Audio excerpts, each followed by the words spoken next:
Hey kids, this is Ivan. How you doing? If you're designing a role-playing game, picking the right dice mechanic is absolutely crucial to the success of that game. You pick the right one and it will enhance and help you produce the feel that you wanted. You pick the wrong one and it's going to fight you and it's going to fight the players because it's going to push back against the genre and the tone and the experience and the feel that you wanted and produce something else. And I think all of us have seen games where they probably picked the wrong mechanic and the experience that the back cover or the front of the box is promising us is not exactly the experience that we get. And, when choosing these dice mechanics, it's not enough just to look at the facts and the hard numbers, which I'm very fond of, but also the psychology of the whole thing and how these different mechanics may make people feel, whether or not that's actually backed up by the truth of how the numbers actually work.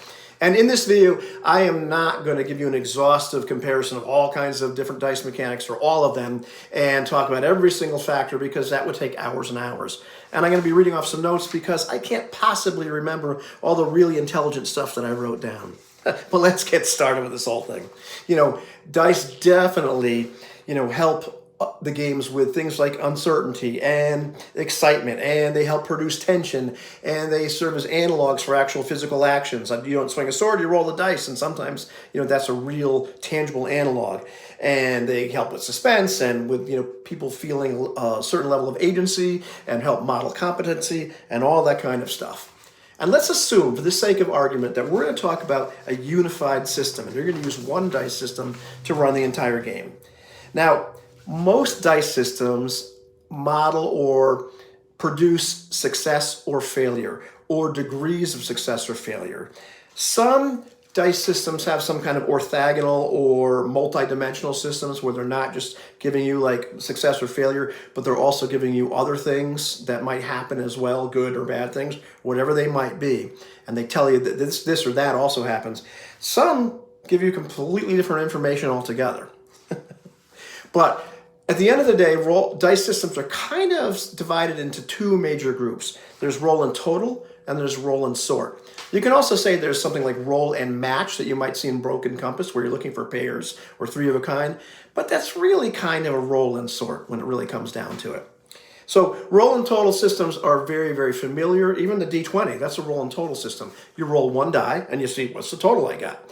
D100's the same way, but this could also be in dice pools, these big gigantic dice pools like Shadowrun and I think Tunnels and Trolls, and there's a whole bunch of other games where you're rolling this big bucket full of dice and you see what do you actually get. The roll and sort games, on the other hand, well, generally you're looking for successes. You're looking for, if you're rolling a bunch of D6s, maybe in Alien, you just want sixes. Those are successes. In Ubiquity, it might just be, even numbers. And, the World of Darkness works that way. There's a whole bunch of things, They generally use die pools. The big difference between roll and total and roll and sort, roll and total, they tend to have these smooth bell curves with many, many data points. A lot of these data points don't actually mean anything. Roll and sort mechanics, on the other hand, they produce like a sharper bell curve. It's really easy to model things like, levels of competence. They tend to feel a little bit more predictable overall. So, it depends. I mean, one is not better than the other. They are just different in terms of the kind of results they're going to spit out at you and the kind of things that they model well and don't model well. But before we go too deep into all that kind of stuff, some of the things you're going to get, the results you're going to get from your dice. First, really, really important thing is percentage chance of success. How you set this up is going to have a profound impact upon the game. It doesn't matter what dice system you're using. At the end of the day, they're all giving you, let's just say we're dealing with success and failure and degrees thereof. They're all going to give you a percentage chance of success based on how you structure the game. What you call, what this character is, skill or competence is at something. They need to get a blank or under a blank, And some games, if a game has a low percentage chance of success, it is going to produce a certain kind of feel. If it has a very high chance of success for the characters, that's going to produce a very different feel. And depending upon the tone and the genre, a really low chance of success may be just a ticket. Other times, the really high chance of success may be what you're looking for in something like very heroic or very pulpy. And this occurs on a spectrum. And so the feel, the tone, and the genre of the game can really be heavily influenced by where these characters tend to live. Where's the average character tend to live in terms of their chances of success or failure? Pick the wrong one, and the game's not going to feel right. And so sometimes you really have to tweak that, do some play testing, figuring out where does this need to live. Is it something where it's going to be 30% or 60% or 75% or, whatever.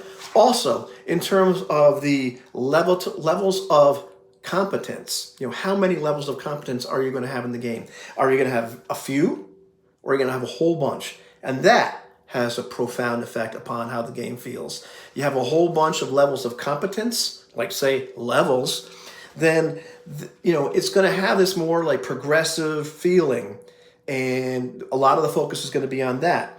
If you have a few levels of competence, then that's going to lean a little bit more towards verisimilitude. Maybe realism, but the idea that this is going to model something you might see in actual real life. Because we tend not to be able to hold too many levels or degrees of competence in our head.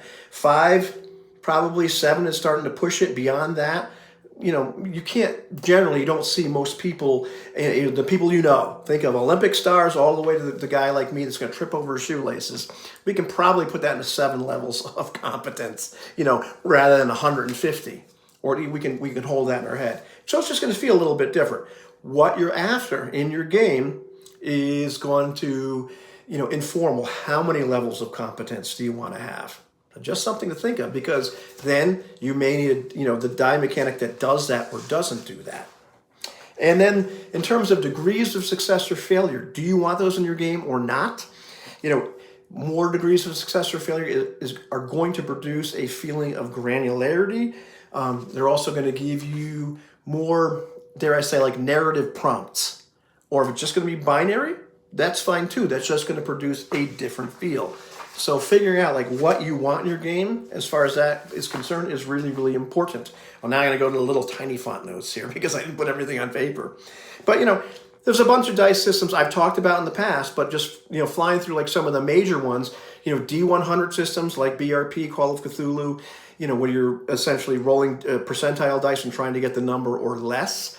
These are very predictable. These are things that people can look at and they understand. They're highly intuitive. The number is your percentage chance of success. Players can figure this out. They scale very, very well in terms of modifiers, in terms of degrees of success or failure, because very often, you can say, okay, well, add 10% of this score. And so you figure that beforehand, you put it on the sheet, and so it works very, very well. D20, on the other hand, this is a very fast and familiar system for a lot of people. It applies to a lot of people. However, degrees of success or failure are not really modeled very well on D20. And also, because every single number on those dice has an equal chance of showing up, and there aren't as many of them as there are on D100, which also every number has an equal chance of showing up. People tend to look at them and believe that they are swingy, even if the systems are entirely binary and the number doesn't matter. A lot of times people want to add narrative weight to that number that shows up on the die. So let's just say if your target is a 10, there's no difference between rolling a 10 or a 19, unless the rules of the game say so. But very often, we psychologically want to add some narrative weight to that higher number showing up on the die. So that's just something to be aware of, that is something that tends to happen an awful lot. And, as far as how well that system takes modifiers, it takes it okay. And you can have this wide range of modifiers, but each one of them doesn't do a heck of a lot, just adds 5%. And it's very flat and very static in that way. Not knocking it, but just that's what it does. The very popular 2d6 systems, these produce this really sharp curve. It's highly predictable in terms of what numbers are going to come up. It's heavily weighted towards 7. Obviously, extreme rolls are very, very rare. And, when you go to something like 3d6, they're even more rare. The modifiers on 2d6 are extraordinarily powerful. You can get away with plus or -3, and that's going to be it. If you want to have some kind of orthogonal modifier, like situational, rather than the ability of the person, then you're looking at adding another die and, rolling 3d6 and taking the 2 highest or 2 lowest, depending. And that's about all you're going to get. They don't take modifiers extremely well, but they are very easy to use, they're not so easy to intuit, so to speak, but you can at least see, okay, I've got a +2 versus a +1. I'm much more competent than this guy is. Looking at things like step dice, those come in two different flavors. You can have something like, I believe it's Cortex, where you roll a d20 and then you add another die, whether it's a d4, d6, d8, etc., all the way up to d12, depending on your competence. That's, once again, you're looking at a roll and total system. And those aren't terribly different than static modifiers, +1, +2, +3, that sort of thing, except there's a little teeny bit of variability between them. The step dice systems, things like Blade Runner, where you're rolling a couple dice and you're looking for successes, like a 6 is a success, a 10 or greater is 2 successes. That's a really brilliant system, by the way, or mechanic. That is a little bit more intuitive, a little bit more fast and furious. It tends to model degrees of competence fairly well. Once again, as in terms of modifiers, you're not going to be able to have very much. You've got the step die is your ability modifier, and then maybe you can add or subtract an extra die in order to model, situational disadvantage or advantage. That's about it. So, and then there's other step die systems. The ones that work the best or the most useful are the ones that range from, say, D4 to D12, because, of course, there's this big jump in the D20, unless you're using the funny dice that you'd get from DCC. Nothing wrong with those either. I do like the platonic solids, but that's my problem. And, of course, the D10 isn't one. Things like, say, Fate or Fudge dice, they're a little bit the same as some of the other die pool roll and total or roll and sort dice pools. It's a very, very sharp curve, and they work okay. I'm not going to knock them. They can do a lot of things very cool, but there's this very short range of where you're really going to, it's very predictable. You're always going to succeed. You're always going to fail. It's a little bit like 2d6. They're actually not very far from 2d6 in terms of probabilities. Things like narrative dice, like Fantasy Flight games, where the die results are orthogonal. They've got more than one result going on. There's success or failure, and there's some other kind of advantages or disadvantages, or banes or boons, or they're kind of yes and no but dice. Those things can be really, really cool because they give you an awful lot of information to read and then interpret. What does this actually mean? So dice systems like that can give you an awful lot of information. The roll and sort games like Ubiquity, where you're essentially rolling D2s.